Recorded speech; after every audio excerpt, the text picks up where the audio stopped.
15 شعبان کی جو رات ہے اور 15 شعبان کا روزہ،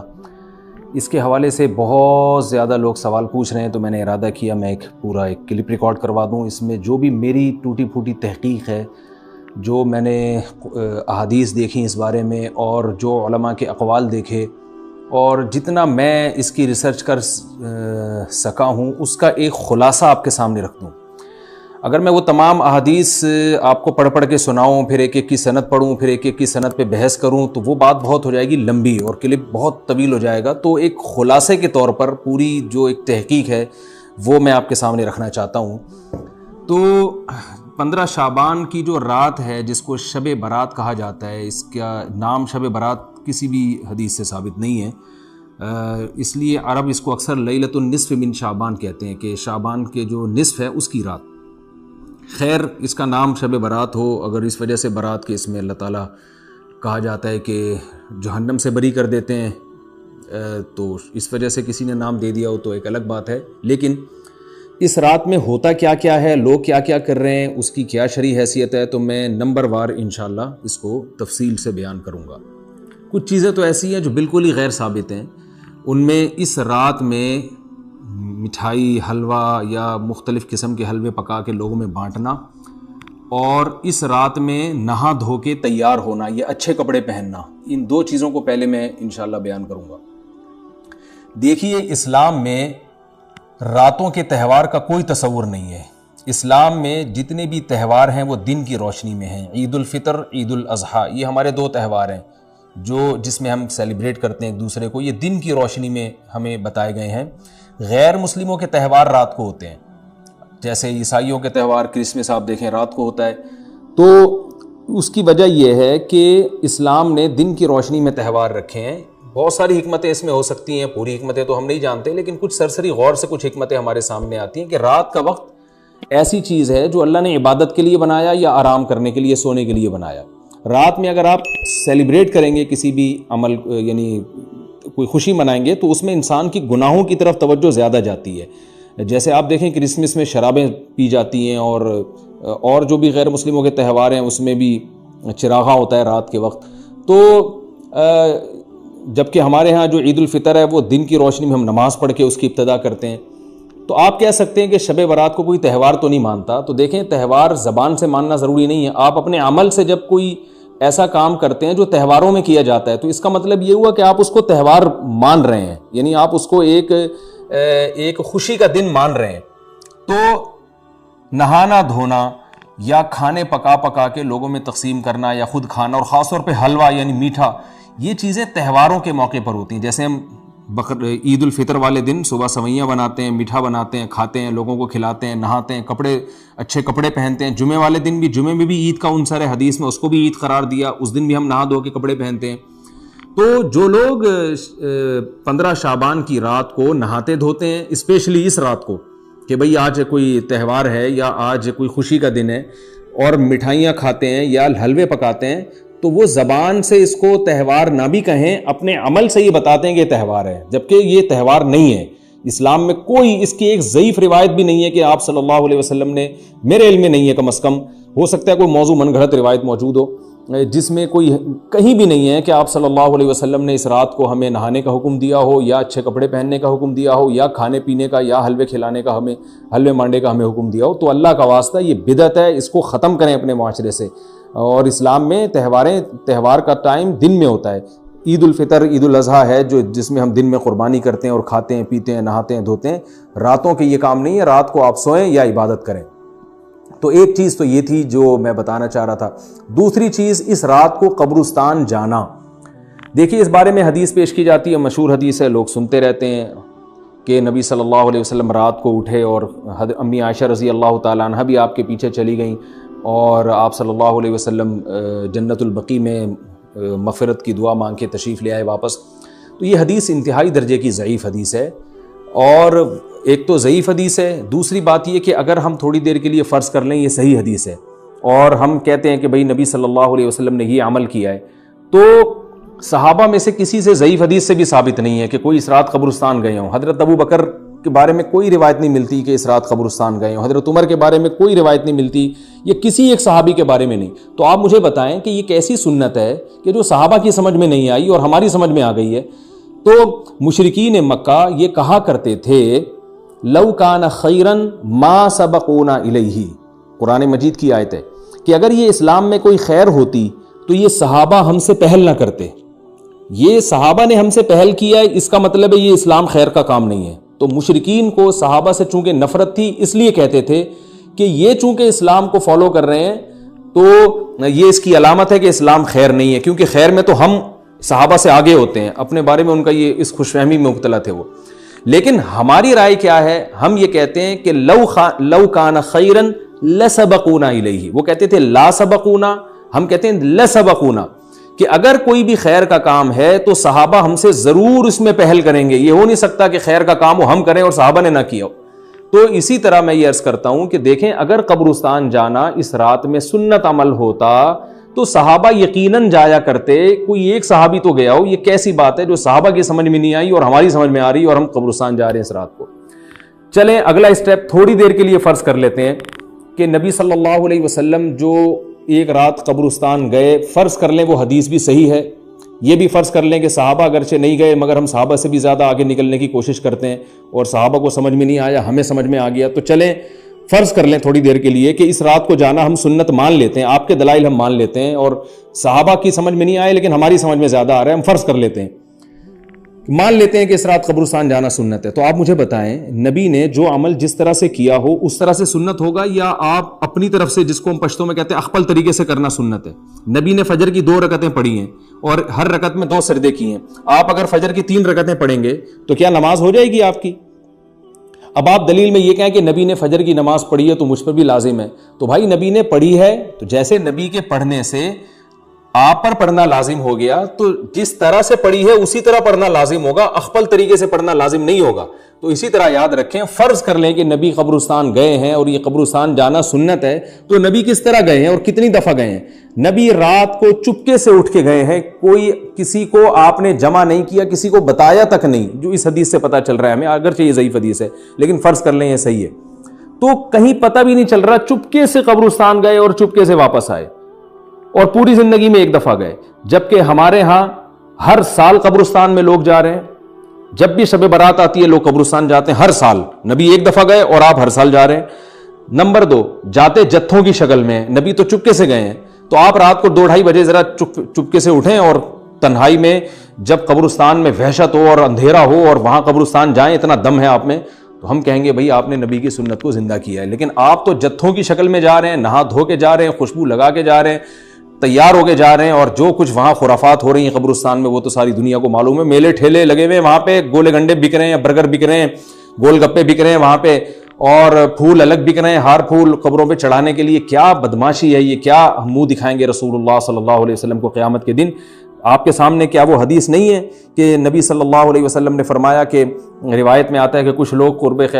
میدان حشر میں آئیں گے تو ان کے چہرے ایسے ہوں گے جیسے میری امت کے چہرے ہوتے ہیں، میری امت کی شکل ہوتی ہے. حدیث کا مفہوم میں بیان کر رہا ہوں. تو جب وہ حوض کوثر کا پانی پینے کے لیے میرے پاس آئیں گے تو فرشتے ان کو بھگائیں گے، سحقن سحقن. تو آپ صلی اللہ علیہ وسلم پوچھیں گے یہ تو میری امت ہے، آپ تو فرشتے کیا کہیں گے کہ یہ آپ کی وہ امت ہے جنہوں نے آپ کے دنیا سے جانے کے بعد دین میں ایسی چیزیں ایجاد کر لی تھی جن کا آپ نے حکم نہیں دیا. تو آپ کیا فرمائیں گے؟ سحقن سحقن، دور کرو ان سے. تو ایسا نہ ہو کہ ہم قیامت کے دن رسول اللہ صلی اللہ علیہ وسلم کی شفاعت سے محروم ہو جائیں. تو اللہ کا واسطہ قبرستان مت جائیں اس رات، گھر میں بیٹھیں آرام سے، یہیں بیٹھ کے میت کے لیے مغفرت کی دعا کریں. اور اگر آپ سمجھتے ہیں نہیں یہ حدیث بالکل صحیح ہے اور جانا لازمی ہے تو پھر تنہائی میں جائیں، ایسے قبرستان کا انتخاب کریں جہاں آپ کے علاوہ کوئی بھی نہ ہو، اور پھر چپکے سے جائیں اور پتلی گلی سے واپس آ جائیں آپ. اگرچہ ہم تو اس کو بھی نہیں مانتے لیکن اگر کرنا ہے تو پھر اس طریقے سے عمل کریں اگر آپ حدیث کو فالو کرنا چاہتے ہیں آپ اپنے خیال کے مطابق. تو یہ 2 باتیں ہو گئیں. ایک تیسری چیز کیا ہے؟ کیا قرآن اس رات میں نازل ہوا ہے اور تقدیر کے فیصلے اس رات میں ہوتے ہیں؟ دیکھیے قرآن میں 2 جگہ اللہ نے اس مضمون کو بہت وضاحت سے بیان کیا. ایک سورہ دخان میں انا انزلناہ فی لیلۃ مبارکہ کہ ہم نے اس کو مبارک رات میں نازل کیا، اور اللہ نے فرمایا فیہا یفرق کل امر حکیم، اس میں حکمت والے فیصلے ہوتے ہیں اس رات میں. دوسری جگہ 30ویں پارے میں سورہ قدر میں اللہ نے فرمایا انا انزلناہ فی لیلۃ القدر، ہم نے اس قرآن کو لیلۃ القدر میں نازل کیا، اور اس میں بھی اللہ نے فرمایا تنزل الملائکۃ فیہا کہ فرشتے اس رات میں اترتے ہیں بإذن ربہم من کل امر، تمام قسم کے معاملات لے کے۔ تو یہاں بھی اللہ بتا رہے ہیں کہ جو 1 سال کے فیصلے جس رات میں ہوتے ہیں اور فرشتوں کے حوالے کیے جاتے ہیں، وہ رات اور قرآن کے نازل ہونے والی رات ایک ہی ہے، یہ الگ الگ راتیں نہیں ہیں۔ اور سورہ قدر میں اللہ نے فرما دیا واضح لفظوں میں کہ وہ لیلۃ القدر کی رات ہے۔ تو اتنی وضاحت کے بعد پھر یہ کہنا کہ اس رات میں قرآن نازل ہوا تھا، جبکہ اس کے بارے میں کوئی صحیح حدیث موجود بھی نہیں ہے، ضعیف یا موضوع روایتیں ہیں، تو یہ بالکل قرآن پر میں سمجھتا ہوں کہ یہ ٹھیک نہیں ہے، بالکل دلیل کے لحاظ سے یہ کمزور بات ہے۔ اگرچہ بعض علماء اس طرف گئے ہیں اور انہوں نے تعویل کی ہے، انہوں نے یہ تعویل کی ہے کہ قرآن جو ہے آسمان دنیا پہ آیا لیلۃ القدر میں، اور وہاں سے جو نیچے نزول شروع ہوا ہے وہ شب برات میں ہوا ہے، لیکن یہ تعویل عقل سے بعید ہے، اور اس تعویل کی ہمیں ضرورت بھی نہیں ہے۔ 2 صحیح حدیثیں ٹکرا رہی ہوں، یہ قرآن کی آیت کسی ایسی متواتر حدیث سے ٹکرا رہی ہو، تو پھر تو وہاں ہمیں تطبیق دینے کی ضرورت پیش آتی ہے، جب قرآن کے مقابلے میں کوئی حدیث ہی نہیں ہے، صحیح حدیث بھی نہیں ہے۔ حالانکہ قرآن کے مقابلے میں تو فقہا کہتے ہیں کہ اگر صحیح حدیث بھی ہو، متواتر نہ ہو، صحیح حدیث بھی ہو، تو وہ بھی ظنی ہوتی ہے، تو اس حدیث کو رد کیا جائے گا، قرآن میں تعویل نہیں کی جائے گی۔ لیکن یہاں تو صحیح حدیث بھی نہیں ہے، یہاں تو ایک ضعیف روایت ہے اور ضعیف اقوال ہیں، آپ اس کو کیسے قرآن کے مقابلے میں لا سکتے ہیں؟ تو جو بالکل بے غبار بات ہے وہ یہی ہے کہ اللہ تعالیٰ نے قرآن مجید کو لیلۃ القدر میں نازل کیا، جو رمضان کے آخری عشرے میں ہوتی ہے، اور اسی لیلۃ القدر میں فیصلے بھی ہوتے ہیں۔ اور بعض لوگ کہتے ہیں اس میں حرج کیا ہے کہ ہم 15 شعبان کو بھی فرض کر لیں، اس میں قرآن نازل ہوا اور لیلۃ القدر میں بھی، بھائی اس سے لیلۃ القدر کی ویلیو کم ہوتی ہے۔ اللہ تو لیلۃ القدر کی ویلیو بڑھا رہے ہیں کہ یہ ایسی رات ہے جس میں 1 سال کے فیصلے بھی کر دیے جاتے ہیں، اور اس میں قرآن مجید کا نزول بھی شروع ہوا۔ تو جس رات کو اللہ نے جو پروٹوکول دیا ہے وہی پروٹوکول اس کو دینا چاہیے، آپ اس کو کسی اور رات کو نہ دیں وہ پروٹوکول۔ تو یہ تیسرا مسئلہ ہوا۔ پہلا مسئلہ حلوے مانڈے کا اور نہانے دھونے کا، وہ بھی غلط ہے۔ دوسرا مسئلہ قبرستان جانے کا، وہ بھی ٹھیک نہیں ہے۔ تیسرا مسئلہ کہ اس رات میں قرآن نازل ہوا اور فیصلے ہوتے ہیں، یہ تیسری بات بھی غلط ہے۔ نہ تو اس رات میں قرآن نازل ہوا اور نہ اس رات میں فیصلے ہوتے ہیں۔ چوتھی چیز کہ کیا اس رات میں عبادت کی کوئی فضیلت ہے سرے سے یا نہیں ہے، یہ ایک علمی مسئلہ ہے۔ تو اس بارے میں خوب اچھی طرح سمجھ لیں کہ اس بارے میں جتنی بھی احادیث ہیں جو اس رات کی فضیلت کے بارے میں ہے کہ بنو کلب کی بکریوں کے برابر مغفرت ہوتی ہے اور بکریوں کے بالوں کے برابر، اور یا جو بھی اس بارے میں روایات ہیں کہ سب کی بخشش ہو جاتی ہے سوائے اس شخص کے جو کسی کے دل میں کینہ رکھتا ہے، تو یہ جتنی اس رات کی فضیلت میں احادیث ہیں، تو ایک بات تو خوب اچھی طرح سمجھ لیں، اس پر تمام محدثین کا، جہاں تک میں نے دیکھا ہے، تمام محدثین کا اتفاق ہے کہ اس کی فضیلت میں صحیح حدیث ایک بھی نہیں ہے۔ اس رات کی فضیلت میں ایک بھی صحیح حدیث موجود نہیں ہے، لیکن ضعیف روایتیں اتنی کثرت سے ہیں کہ ایک الگ محدثین کا اصول ہے کہ جب ضعیف روایتیں کی سندیں زیادہ ہو جائیں تو وہ حسن بن جاتی ہے، یعنی قابل قبول ہو جاتی ہے وہ، کیونکہ بہت ساری کمزور چیزیں مل کے اس میں کچھ قوت پیدا کر دیتی ہیں۔ تو اب جن علماء نے احادیث کے ضعف کی طرف دیکھا کہ ایک بھی صحیح روایت نہیں ہے، انہوں نے اس رات کا بالکلیہ انکار کر دیا کہ اس رات کی سرے سے کوئی فضیلت نہیں ہے۔ لیکن جن علماء نے اصول حدیث کی طرف دیکھا اور فقہ کے ایک اصول کی طرف دیکھا کہ کثرت روایات درجہ حسن تک پہنچ جاتی ہیں، ضعیف روایات، تو انہوں نے کہا کہ بالکل اس رات کی فضیلت کا انکار ہی سرے سے کر دینا یہ غلط ہے۔ تو جمہور اس طرف گئے ہیں کہ اس رات کی فضیلت کا بالکلیہ انکار کر دینا یا اس کی عبادت کی فضیلت کا بالکلیہ انکار کر دینا یہ ٹھیک نہیں ہے، لیکن کچھ علماء، وہ بھی بڑے محقق علماء ہیں، وہ اس طرف گئے ہیں کہ اس رات کی سرے سے کوئی فضیلت اسلام میں ہے ہی نہیں۔ اب میں دونوں طرف کے علماء کا کچھ تھوڑا سا تجزیہ پیش کرتا ہوں۔ تو جو علماء یہ کہتے ہیں کہ اس رات کی فضیلت ہے اور فضیلت میں کثرت سے روایات ہیں اور اس میں بڑے بڑے علماء داخل ہیں، امام شافعی رحمہ اللہ تعالیٰ جیسے مجتہد بھی ہیں جو اس رات کی فضیلت کے قائل ہیں۔ باقی ائمہ سے مجھے جو ہے نا امام ابو حنیفہ سے کچھ نہیں ملا اس رات کی فضیلت کے بارے میں، اور امام احمد ابن حنبل سے بھی مختلف روایات ملی ہیں، اس لیے میں جزم سے کسی اور امام کے بارے میں نہیں کہہ سکتا، لیکن امام شافعی سے بہرحال اس کی فضیلت صراحتاً منقول ہے، اگرچہ انہوں نے بھی اعتراف کیا ہے کہ اس کی روایات کے بارے میں جتنی اس بارے میں روایات ہیں وہ ضعیف ہیں، لیکن وہی ایک اصول ہے کہ جب ضعیف روایات بہت کثرت سے ہوتی ہیں تو درجہ حسن تک پہنچ جاتی ہیں۔ تو اس اصول کے تحت جمہور اس کے قائل ہیں کہ اس رات میں عبادت اگر ہم کرتے ہیں تو دوسری راتوں کی نسبت ہمیں ثواب زیادہ ملتا ہے، لیکن جو بعض دوسرے علماء جو بالکل ہی اس رات کی فضیلت کے منکر ہیں، ان کے دلائل میں یہ ہے کہ یہ بات اگرچہ درست ہے کہ اگر ضعیف روایات کثرت سے ہوں تو وہ درجہ حسن تک پہنچ جاتی ہیں، لیکن وہ کہتے ہیں کہ کچھ قرائن ایسے ہیں جن قرائن سے پتہ چلتا ہے کہ جو ہے ان قرائن کو اگر سامنے رکھا جائے تو وہ ان کی رائے یہ ہے کہ پھر ان کا خیال یہ ہے کہ ان کا رجحان اس طرف ہے کہ اس رات کی سرے سے کوئی فضیلت نہیں ہے۔ ان قرائن میں ایک چیز یہ بھی ہے کہ اس کے بارے میں جو روایات ہیں ان میں بہت زیادہ ثواب کی بشارت سنائی گئی ہے، تو بعض محدثین کا یہ اصول ہے کہ کسی رات کے بارے میں یا کسی خاص عمل کے بارے میں بہت زیادہ کہیں غلو ہوتا ہے یا مبالغہ ہوتا ہے، غلو تو نہیں کہہ سکتے، تو یہ خود ایک اس طرف اشارہ ہوتا ہے کہ یہ ایک ذوف ہے، اگرچہ یہ کوئی اتنی مضبوط بات نہیں ہے،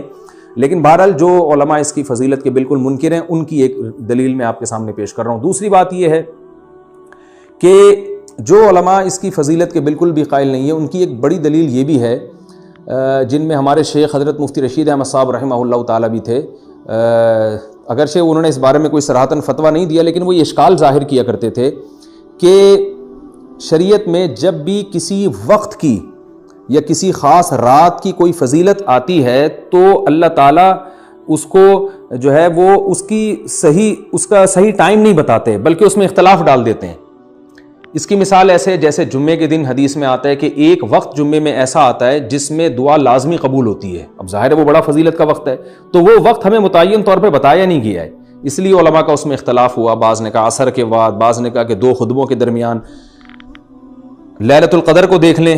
لیلۃ القدر کی فضیلت میں قرآن بھی ہے، بہت ساری احادیث ہیں، لیکن لیلۃ القدر کی رات ہے کون سی یہ اللہ نے اس میں ابہام ڈال دیا۔ طاق راتوں میں 21 بھی ہو سکتی ہے، 23 بھی ہو سکتی ہے، بعض بلکہ حدیث سے 22ویں رات کا بھی ہونا ثابت ہے، زیادہ امکان 27ویں رات کا ہوتا ہے، تو وہ متعین نہیں ہے۔